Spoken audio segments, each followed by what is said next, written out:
Breaking tonight, China's transnational intimidation just reached Australia's front door. Literally. Fear is spreading across the democratic world tonight. A foreign-linked campaign attempted to silence a persecuted religious group on Australian soil, but instead of bowing to pressure, Canberra stood firm. Everyone believed authoritarian intimidation campaigns stayed within borders. Intelligence agencies assumed diplomatic pressure would remain at consulate level. Political analysts thought Australia's Prime Minister was beyond the reach of Beijing-aligned harassment. They were all utterly incorrect. Canberra, February 25, 2026. Standing outside his official residence, the Lodge, after being evacuated by Australian Federal Police, Prime Minister Anthony Albanese sent a message to the world that was as calm as it was defiant. The next morning, he posted a photo of his dog Toto sitting inside the Lodge. Caption: Toto on alert but all good. Translation: you threatened the leader of Australia inside his own home. And he responded with a photo of his dog. But make no mistake, dear viewers, what happened in Canberra on Tuesday night is not a quirky news story. It is a direct window into one of the most sophisticated and brutal transnational repression campaigns operating in the democratic world today. And Australia just became ground zero. Dear viewers, what unfolded in the past 2 weeks represents something that should alarm every democracy on the planet. Shen Yun, a classical Chinese music and dance company backed by the Falun Gong spiritual movement, was preparing to perform across Australia, normal, legal, peaceful. The kind of cultural event that happens in free societies every single week. But Beijing does not tolerate Falun Gong, not here, not anywhere. The Falun Gong emerged in China in the mid-1990s. At its peak, tens of millions practiced it. Then the Chinese Communist Party declared it a threat. The crackdown that followed was, and there is no other word for it, brutal. Mass arrests, forced labor camps, documented torture, a spiritual movement crushed by state violence because it dared to exist outside party control. Falun Gong's practitioners fled. They built new lives in the West. They created Shen Yun, a performing arts company now touring 170 cities across 5 continents annually as a way to preserve the traditional Chinese culture that Beijing itself has systematically destroyed. And Beijing has never forgiven them for it. Here is what happened in the 2 weeks before Albanese was evacuated from his own home. 2 emails written in Chinese were sent to the Falun Dafa Association in Australia, the host organization for Shen Yun's Australian tour. The first arrived on February 10th, the second on February 22nd. Both threatened harm against the Australian Prime Minister if Shen Yun's upcoming shows went ahead. Both falsely claimed that explosives had been placed at his official residence. At approximately 6 p.m. local time on Tuesday evening, Australian Federal Police responded to what they called an alleged security incident at a protection establishment in the capital. Officers conducted a thorough sweep. Nothing suspicious was found, but Anthony Albanese, the elected leader of a sovereign democratic nation, had to be removed from his own home while police made sure it wasn't about to explode. Finance Minister Katie Gallagher confirmed it plainly. Those working at the Prime Minister's residence had to be removed for a couple of hours until police searched it and ensured that it was safe for people to return. Let that land for a moment. The Prime Minister of Australia, evacuated, because Beijing cannot tolerate a dance troupe performing on Australian soil. Translation: this is not a one-off threat. This is a system. Li Shai-Lemish, a Shen Yun narrator based in the United States, told CNN that the Australian threats are part of a wave. Similar emails targeting Shen Yun presenters arrived in South Korea, Denmark, Austria, all within the same 2-week window, all following the same pattern. His organization has now tracked approximately 200 similar threats against Shen Yun since March 2024 alone. 200 threats across multiple continents against a performing arts company. The Falun Dafa Association of Australia put it directly in their public statement. The coordinated pattern of bomb threats, death threats, and systematic intimidation constitutes more than harassment.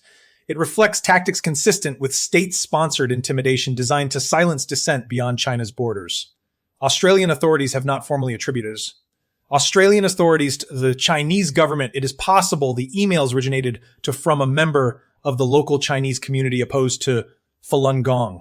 But the Falun Dafa Association's core point stands whether state-directed or not, the coordination is real. Same timing, same format, same targets, multiple democratic countries simultaneously. That pattern does not emerge from coincidence. And what did Beijing say? China's Ministry of Foreign Affairs spokesperson Mao Ning stepped before the cameras and said with a straight face that China consistently opposed all kinds of violent attacks. Then, in the very next breath, she called Shen Yun a political tool used by the Falun Gong organization to spread cult information and amass money. Dear viewers, this is the architecture of authoritarian deflection. Condemn the violence in one sentence. Justify the target of the violence in the next. It is a rhetorical trick as old as repression itself, and the world is getting very good at recognizing it, because this is not Beijing's first intervention in Australian cultural life.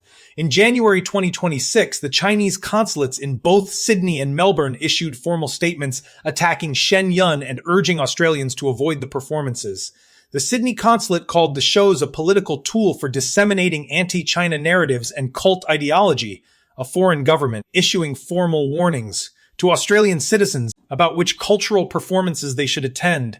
If that doesn't crystallize the nature of Beijing's relationship with Australian sovereignty, nothing will. Dear viewers, here is the deeper story that the bomb threat reveals. China's strategy for managing dissent abroad has evolved significantly. It no longer relies solely on diplomatic pressure or economic coercion, though those tools remain. It has built a parallel infrastructure of harassment, intimidation, and coordinated threat campaigns targeting individuals and organizations that contradict the party's preferred narrative outside China's borders. This infrastructure operates with deniability. The emails weren't sent from a government server. There is no official fingerprint. But the coordination, same timing, same format, same targets, multiple democratic countries simultaneously tells a story that deniability cannot erase. And Australia is not naive to this. Canberra has spent years building awareness of foreign interference operations on its soil, the Foreign Influence Transparency Scheme, the Security of Critical Infrastructure Act, a foreign interference legal framework that is among the most sophisticated in the democratic world. Australia did not arrive at these frameworks by accident. It built them because the threat was real, persistent, and growing.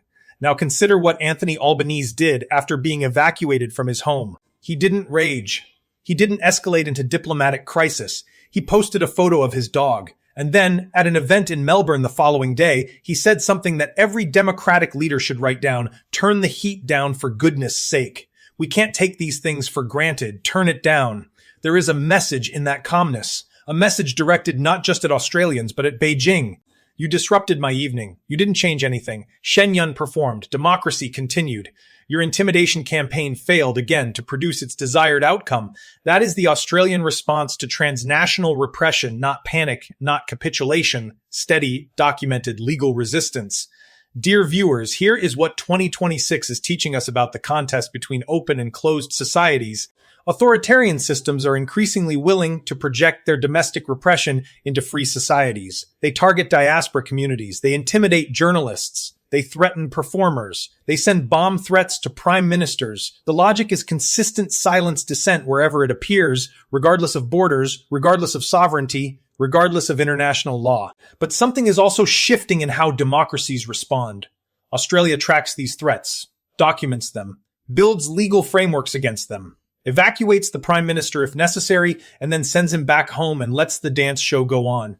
The Falun Dafa Association, for its part, described its practice simply a peaceful spiritual practice rooted in the Buddhist tradition, with Shen Yun carrying a mission of reviving 5,000 years of traditional Chinese culture. The bitter irony, which Beijing seems incapable of recognizing, is that Shen Yun preserves the pre-communist Chinese cultural heritage that the party's own cultural revolution tried to erase. The performers aren't anti-China. They are, in a profound sense, more authentically connected to Chinese civilization than the party that persecutes them. But this was never about culture. It was always about control, and control beyond China's borders in the concert halls of Canberra and Copenhagen and Seoul is precisely what Beijing cannot have. The pattern is now unmistakable.